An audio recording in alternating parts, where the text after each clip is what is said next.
What the Taliban are alluding to when they say that there are hidden hands in Kabul which are disrupting the peace process and the release of the prisoners?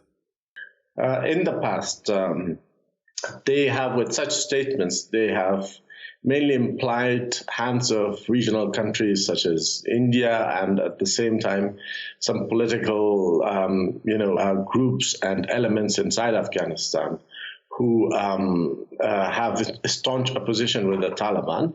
So they have implied these two groups as with vague statements like this. But again, it's very difficult to state as to what exactly they meant by this.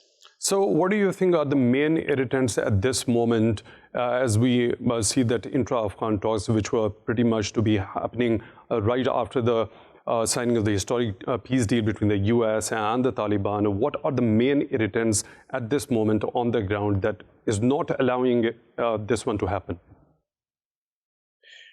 Well, I think the timeline that was presented, during the negotiations or agreements with the Americans, that was not a realistic timeline, because on the one hand, we had major political disputes in Kabul, inside Afghanistan. On the other hand, the condition or the precondition that the Taliban had offered, which is about releasing 5,000 of their soldiers, that even if it happens, that's going to be a very, very time-consuming process.